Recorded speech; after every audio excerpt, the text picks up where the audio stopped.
Hi, I'm Lee Labrada. In this video, you're going to learn how to motivate yourself to work out and eat right. And if you enjoy this video, be sure to share it with someone you love and care about. We can all use a little motivation sometimes, right? Now back to how to get motivated. It's a question that we ask ourselves when we lose our desire to work out or if we blow our diet.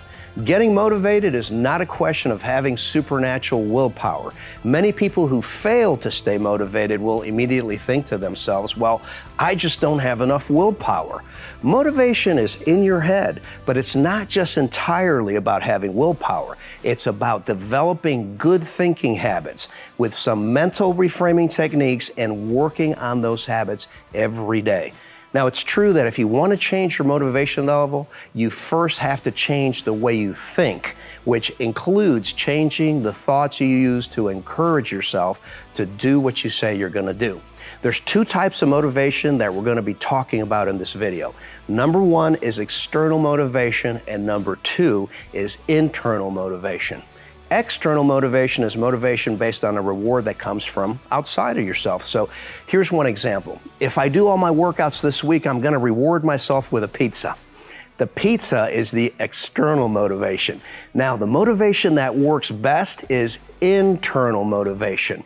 That means that it's generated by you in your mind by the reinforcement of positive self-talk. Internal motivation is the strongest motivation there is, and it can also be the longest lasting motivation. And that's because you can create internal motivation. Just keep in mind that motivation is fueled by the value that you place on the change that you desire.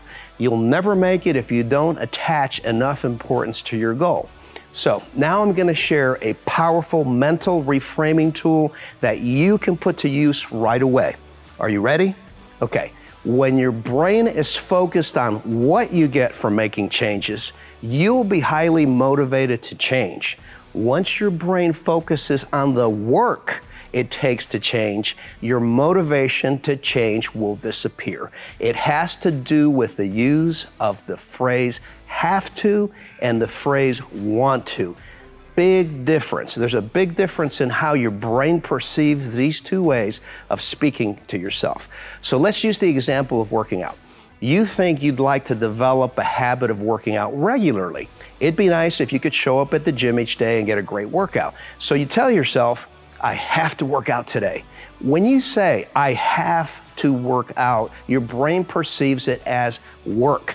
Work is effort, and effort is uncomfortable. And most of us are wired to avoid discomfort. Now, let's reframe this. Conversely, when you say, I get to work out, your brain processes that as something desirable. So remember, have-tos are perceived as work, and no one likes to do more work than they have to. So when your mental narrative constantly uses the phrase, I have to, on things you need to get done, it's unmotivating and it pulls you down. Like our workout example, I have to go to the gym. Here's some more. I have to cook my food. I have to do the dishes and make my bed. If you're speaking to yourself like this, you've just converted all those tasks into work by using the phrase, I have to. And when a task feels like work, we resist doing it, and in most cases, we dread doing it. So when you use the phrase, I want to, you tell your brain it's a pleasure to do something. It's an action you want, not one that you must take. So by telling yourself, I want to, your brain is in a better place to complete your tasks. Now, here's some examples. I want to go to the gym. I want to cook my food. I want to go for a jog. When you use I want to, you place your brain in a positive directional mode. You're confirming that it will get done, so you're far less likely not to do it. Remember that motivation is largely driven by the pain-pleasure principle we've all heard about in psychology. The principle is that we always move towards what we perceive as pleasure and move away from what we perceive as painful. Notice that the word perceive is being used here. I use that word because no two people perceive an action similarly. For example, I love to work out, but many people will tell you that they hate to work out. The key is your perception. In part 2, we will be discussing perception and its role in keeping you motivated.